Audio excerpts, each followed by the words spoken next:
Video.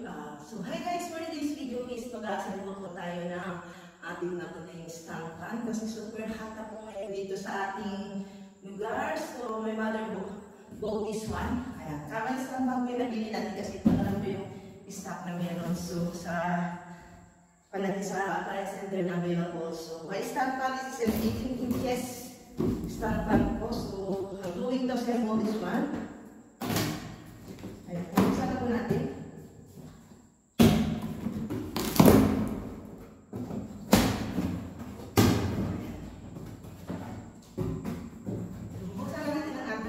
Stand fan. Ayan. Ito po yung base ng ating electric fan. So this one is the base. We call it base. Ayan. The base. And this is the gear. Ayan. Yung front gear natin. Yung front niya and the back gear. And this one is the blade. Ito. Kulay pink siya. Pink. So ito yung pink or pink natin. And this one is the motor. Tagalin natin. So sa motor natin ngayon, is nakakita po natin dito yung power hose, yung cord, and yung cord natin. Ito po yung cord natin guys, ito. Cord natin at the same time, ito po yung plug. And then ito na po yung pan natin. Yung pag-adyasan natin ng ito po. Ito yung pinag-adyasan natin ng lakas niya. So, this one is the accelerator na, ayan. Ito yung kapag pinush natin, pinull natin ng pataas, mag-stick po yung pan natin, mag-stick ng one direction yung electric pan natin. And then, kapag ibababa po natin, push natin ng pababa, is mag-rotate po yung ating electric fan. So, tatanggalin po natin lahat to guys. Kasi i-assemble po natin. Ito po yung grip, para mamaya hindi po mahulog yung ating blade. And then, syempre, ito yung stand fan. Ito yung stand niya guys. Ito yung stand ng ating electric fan. And then the other one is, ito naman po yung, para maganda tignan is yung sa stand fan niyo po mamaya. So all in all, dito na po tayo. So mag-assemble tayo guys. Mag-assemble. Ayan. Kita ba?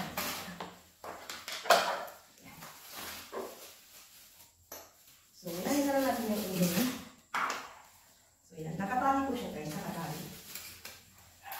Actually, ang cute ng color, this is pink. Ayan. The color one, pink. Ang kulay niya is pink blade.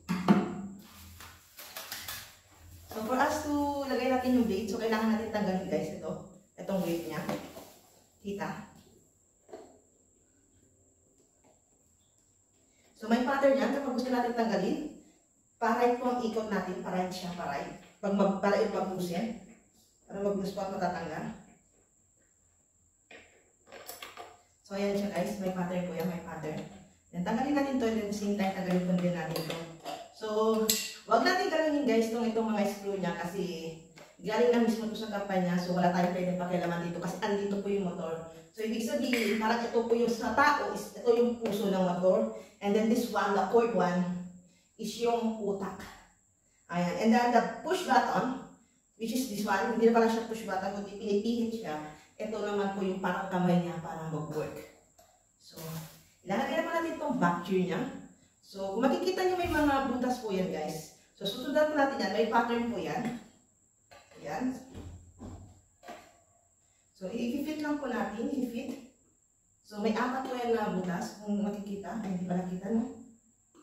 So, susundan lang po natin yan. Ayan. Nag-fit na siya. Okay, get ito guys ah.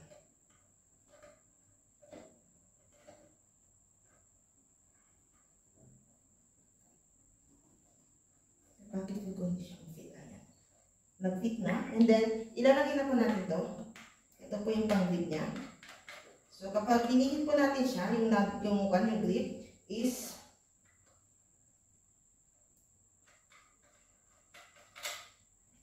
yan. Kailangan po natin higpitan to. Higpitan. Ayan. Hinigpitan to na siya guys. Hinigpitan to na. And then, the next one is, we will going to put this one, the blade. So, tanggalin natin ito. So, hindi naman natin kailangan tanggalin ito. Okay lang yan na ganyan. So, ilalagay po natin ng ganyan. So, kailangan ma-reach niyo yung dito. May nakikita po kayo guys diyan. Ayan. Kailangan nyo ma-reach siya ito banda. Ito guys. Para mag-fit siya. So, may susundan tayo yan. Kasi may kanto, may tawag ito. Para magsakto siya. So, kailangan natin sundan. Ayun. So, nakita nyo na. Ayan. May konting kwan dyan. May konting nakausli. So, ito naman po yung purpose niya. Pang-grip. Para hindi po mahulog ang ating blade. So, lagay natin ng ganyan. And then, ilalak din ulit natin. So, dapat pantay po guys yung pag-lock para hindi po magalaw ang ating blade. Ayan. So, kapag hinigpitan naman po siya, paganyan siya. Paganyan ang ikot. Ayan. Tapos na. Tapos na guys ang ating pan. Ayan. Iidan siyang ikot. Ayan. And then, ilalagay naman na po natin itong front chair guys. So, kung makikita nyo, sundan po natin yung pattern dito. At the same time, may hawakan siya dito sa likod. Ayan guys. May hawakan siya. So, kapag nagasin po talaga ako ng ganito, is inuuna ko po ayusin yung sa may ulo niya. Then, mamaya na yung paa. Ayan, tanggalin natin ito. Ayan, tanggalin natin. So, kailangan talaga natin itong tanggalin guys, yung plastic niya. Kasi, tanggalin ng mabuti kasi mahirap kapag ito sumabit. So, kung nakikita nyo, may clip po yan guys. Ito siya. May clip. The purpose naman po ng ating clip is para doon sa kanya, sa back gear niya po is mag-fit siya. So, apat yan na clip. And then, meron siya yung sabitan dito, which is ilalagay natin dito sa taas. Ito. Dito siya sa taas, guys. Taas. And then, i-fit po natin siya. I-fit. Kapag na-fit na natin, saka po natin ilalak. So, nakapit na yan. Yan. Ilalak na po natin. Apat yan, guys. Apat. So, kailangan talagang nakapit siya. Ayan. Hindi pa na siya maayos. Hindi ko siya na-center guys. Mali. So, kailangan kong i-center para maganda tignan. Yung camera kasi niya ng word is hindi siya pantay, hindi siya tugma. So, para magandang tignan. Ayan. Ayan. Ayan guys. So, center na yan. Kita nyo na. So, ang next natin ilalagay ko guys is yung kanyang paa. So, natin ilalagay yan. Ito. Kita nyo guys. Ayan. And then, ito po yung kanyang paa. So, tatanggalin natin yung screw nito. Ito. This one. So, isin po natin tatanggalin yan. And then, ilalak natin siya mamaya dito. So, let's do it. Madali na naman siya. So, babae ba? At yung mga 10 years old, yung pwede turuan, pwede natin ang magganito. Mabilis na silang turuan. Ayan.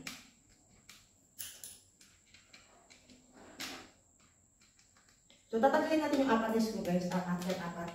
And then, mamaya, hinipitan natin kapag ilagay na po natin yung ating stand. Ito. So, this one, nakikita nyo yan guys. Nakikita nyo. So, igaganyan natin. So, i-fit natin dito. Hindi na nakita. Hindi na kita guys, no? So, dito na lang. Para makita. So, kailangan pantay yung sa butas. Ayan. Ilagay muna natin bago natin igitan.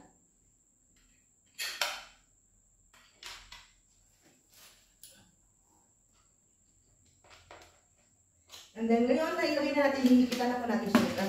Ibaba ko.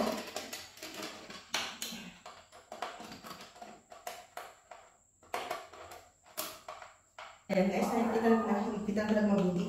Kasi para sa protection.